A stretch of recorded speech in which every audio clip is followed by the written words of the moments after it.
ఆగమైపోతున్న అన్నదాత, రైతులకు శాపంగా కాంగ్రెస్ పాలన, రుణమాఫీ కోసం రైతులు పడిగాపులు, పంట పొలాల్లో ఎర్ర జెండలు పాతున్న బ్యాంకర్లు, రుణమాఫీపై పీఎం కిసాన్ నిబంధనలు అవి చేస్తే సగానికి సగం మంది అనర్హులు, రైతులను నట్టేట ముంచుతున్న ప్రభుత్వం, వానాకాలం పంటలు మొదలైన కానరాని భరోసా, బీమా పథకం పైన ఆంక్షల కత్తి, నాటి రోజులను మళ్ళీ తెస్తున్న రేవంత్ సర్కార్. కాంగ్రెస్ సర్కార్ నాటి రోజులను గుర్తు చేస్తుంది. పల్లె కన్నీరు పెడుతుందో కనిపించని కుట్రలా, నా తల్లి బందీ అయిపోతున్నదో కనిపించని కుట్రలా అంటూ నాడు దీనంగా పాడుకున్న రోజులను మళ్ళీ తీసుకొచ్చింది రేవంత్ సర్కార్. రాష్ట్రాన్ని అన్ని రంగాలలో ఆగం పట్టిస్తున్న ప్రభుత్వం రైతులను దారుణంగా మోసం చేస్తుంది. ముఖ్యంగా రైతాంగాన్ని నిండా ముంచేసింది. రుణమాఫీ, రైతు బీమా, రైతు భరోసా ఇలా దేన్ని సక్రమంగా అమలు చేయకుండా నానా ఇబ్బందులు పెడుతుంది. ఇది ఇలా ఉంటే సమయానికి విత్తనాలు అందవు, కరెంటు కోతలతో చిలకలకు నీళ్లు రావు, రైతులు కంటనీరు పెడుతున్నా పరామర్శించే ఎమ్మెల్యే కనబడడు, అధికార పార్టీపై విమర్శలు చేస్తున్నారంటూ కేసులు పెట్టే వాళ్ళే కానీ అయ్యో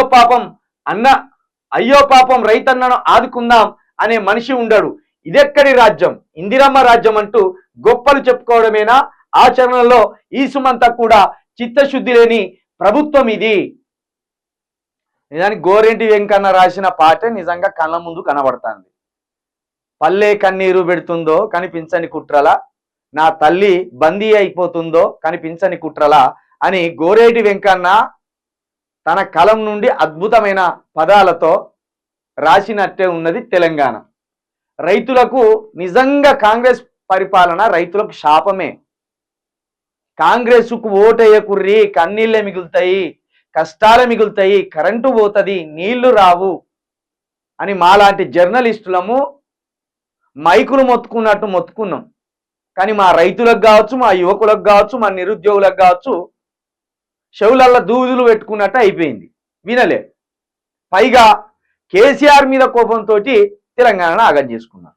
మనం ఆల్రెడీ కాంగ్రెస్కు అనేక పర్యాయాలు అవకాశం ఇచ్చినాము, ఆగం కావద్దు, కాంగ్రెస్లో ఉండే రెడ్డి పాలకులు కావచ్చు, కాంగ్రెస్లో ఉండే ఇతర పాలకులుగా తీరు కావచ్చు, మనం చూసినాము, ఆగం కాకండి అని చెప్పినాం. వీళ్ళే ఆగం అయిపోయింది. రుణమాఫీ జరగలేదు. మీరు కళ్ళ ముందే చూసిన 2 లక్షల రుణమాఫీ 9వ తారీఖు, డిసెంబర్ 9వ తారీఖే మాఫీ అయిపోతుంది అన్నాడు. డిసెంబర్ 9 నుండి జూన్ 9 అయిపోయింది, ఇలా జూన్ 15, 6 నెలలు గడిచినా రుణమాఫీ జరగలే. పంట పొలాల్లో ఎర్ర జెండలాట. ఎక్కడ ఇది? ఈ సంగారెడ్డి పక్కన పంట పొలాల్లో బ్యాంకర్లు వచ్చి ఎర్ర జెండలు పాతిండ్రు. నిన్న నాకు ఫోన్ చేసిండ్రు, అన్నా ఈ సంగారెడ్డి దగ్గర రుణాలు తెచ్చుకున్న రైతుల పొలాల్లోకి బ్యాంకర్లు వచ్చి ఎర్ర జెండలు నాటి ఇందులో కాళ్ళు పెడితే కొడతామని అధికారులు పోలీసు వాళ్ళని పట్టుకొని వచ్చిందట. ఈయనేమో రుణమాఫీ అంటాడు, పోలీసులను పంపుతాడు. మళ్ళా బ్యాంకర్లు మీ ఇంటికి ఎవరన్నా వస్తే రేవంత్ రెడ్డి రుణమాఫీ చేస్తారని చెప్పుర్రి, ధైర్యంగా మళ్ళీ పోయి 2 లక్షలు తెచ్చుకోర్రి అన్నారు. ఉన్నదానికే దిక్కు లేదు, ఉన్న అప్పుకే దిక్కు లేదు కట్టడానికి, మళ్ళీ కొత్త అప్పు తెచ్చుకోర్రి అని చెప్పిండి ఈ మొనగాడు. ఇంతటి మొనగాన్ని, ఇంతటి ప్రభుత్వాన్ని కుర్చీలో కూర్చోబెట్టినాం. ఇక రుణమాఫీపై పీఎం కిసాన్ నిబంధనలు. ఇదేందట అంటే ట్యాక్సీ కట్టే ప్రైవేట్ ఉద్యోగులకు ఈ కిసాన్ రుణమాఫీ ఉండదు, ప్రభుత్వ ఉద్యోగులకు ఈ కిసాన్ రుణమాఫీ ఉండదు. అదేవిధంగా 5 లక్షలకు పైబడి ఆదాయం ఉన్న ఇతరులకు కూడా రుణమాఫీ ఉండదు. అదేవిధంగా రాజ్యాంగబద్ధమైన పదవుల్లో ఉన్న సర్పంచ్ కాంచెని మొదలు పెడితే ముఖ్యమంత్రి వరకు వీళ్ళకు రుణమాఫీ ఉండదు. ఇది మంచిదే. ఎమ్మెల్యేలకు రుణమాఫీ ఉండొద్దు, మంత్రులకు రుణమాఫీ ఉండొద్దు. అదేవిధంగా ఈ మంత్రులకు, ఎమ్మెల్యేలకు, ఎంపీలకు, జెడ్పీటీసీలకు, ఎంపీటీసీలకు వీళ్ళకు ఉండొద్దు. రాజ్యాంగబద్ధమైన పదవుల్లో ఉన్న వాళ్ళకి ఎవరికి ఉండదు. ఎందుకంటే వీళ్ళే రాష్ట్రాన్ని దోసుకునే దొంగలే. మళ్ళీ ఈ దొంగలకు ఎందుకు ఇవ్వాలి కన్సెషన్? ఇవ్వకూడదు. రుణమాఫీ పథకం వాళ్ళకి వర్తించకూడదు. ఇది మంచిగానే పెట్టిండు సీఎం కిసాన్ కింద. అయితే దీంట్లో దిగువ మధ్య తరగతి వాళ్ళు ఉంటారు, దారిద్ర్య రేఖకు కిందున్న రైతులు కూడా ఉంటారు. మరి వాళ్ళను పరిగణలోకి తీసుకోవాలి. కాబట్టి కిసాన్ రుణమాఫీ నిబంధనలు మన దగ్గర పెద్దగా అప్లై చేసినా పెద్దగా బెనిఫిట్ ఏముండదు. 73 లక్షల మంది రైతులు ఆగమైపోతారు ఒక్కసారి. కిసాన్ రుణమాఫీ వల్ల 73 లక్షల మంది రైతులు ఆగమైపోతారు. ఇక ఇదే అవి వర్తింపజేస్తే సగానికి సగం మంది అనర్హులు.